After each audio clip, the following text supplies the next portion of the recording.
नमस्कार लाडक्या बहिणींनो तुमच्यासाठी खूप महत्वाची बातमी आहे की लाडक्या बहिणींनी आता ई-केवायसी करायची आहे. कारण ई-केवायसी करणं सर्व लाडक्या बहिणींसाठी आता बंधनकारक आहे. आणि जर तुम्ही ई-केवायसी केली नाही तर तुम्हाला लाडकी बहीण योजनेचा जो हप्ता आहे तो मिळणार नाही. आणि दरवर्षी जून महिन्यामध्ये तुम्हाला काय करावं लागणार आहे, ई-केवायसी करावी लागणार आहे. आता ई-केवायसी तुम्ही तुमच्या मोबाईलचा वापर करून सुद्धा करू शकता. तुम्हाला कुठेही जाण्याची गरज नाही. तुम्ही तुमचा मोबाईलचा वापर करून सुद्धा ई-केवायसी करू शकता.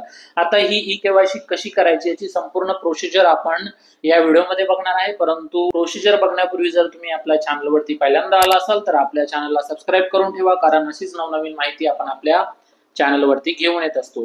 तर लाडक्या बहिणींनो, एक जी-आर जारी केलेला आहे सरकारतर्फे की ई-केवायसी कशी करायची, त्याचा एक फ्लो चार्ट, त्याची एक माहिती दिलेली आहे.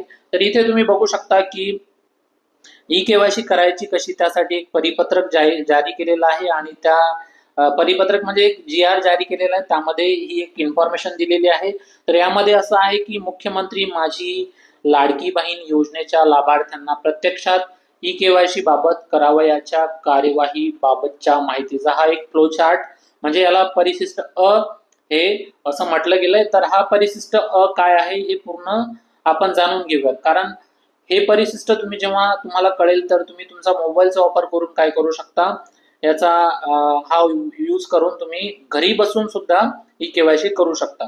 तर यांनी त्यानंतर काय दिलेलं आहे की लाभार्थ्यांनो, लाडकी बहीण .महाराष्ट्र.gov.in या वेबसाईटला तुम्हाला भेट द्यायचंय.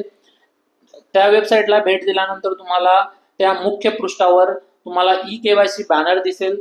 त्या ई-केवायसी बॅनरवरती तुम्हाला काय करायचं, क्लिक करायचं आहे. हे बघा इथे दिलेलं आहे, त्यांनी इन्फॉर्मेशन सहित इथे पूर्ण व्यवस्थित दिलेलं आहे. ही इन्फॉर्मेशन तुम्हाला फक्त फॉलो करायची. त्यानंतर काय होईल, तुम्हाला त्यानंतर ई-केवायसी फॉर्म तिथे उघडेल. आणि त्यानंतर काय करायचं, लाभार्थ्यांनी आधार क्रमांक व पडताळणी संकेतांक कोड म्हणजे कॅप्चा जो आहे तो नमूद करायचा आहे. तसेच आधार प्रमाणीकरणासाठी संमती दर्शवून सेंड ओटीपी बटनावर क्लिक करायचं आहे. त्यानंतर काय, आपले ई-केवायसी या आधीच पूर्ण झाले आहे की नाही हे तपासल्या जाईल. जर तुमचं केवायसी अगोदरच झालेलं असेल तर अशा पद्धतीचा आयकॉन तिथे येईल.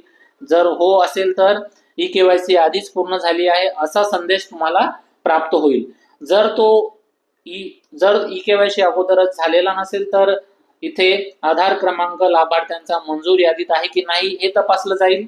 त्यानंतर जर तुमची ई-केवायसी आधी झालेली नसेल तर तुम्हाला आधार क्रमांक मुख्यमंत्री माझी लाडकी बहीण योजनेच्या पात्र यादीत नाही असा संदेश त्या ठिकाणी काय होईल, प्राप्त होईल. आणि जर तुमचा आधार क्रमांक त्या प्राप्त यादीत आहे तर त्यानंतर काय होईल, लाभार्थ्यांच्या आधार लिंक मोबाईलवरनं प्राप्त झालेला ओटीपी स्क्रीन मध्ये टाकून सबमिट बटनावर क्लिक करायचंय.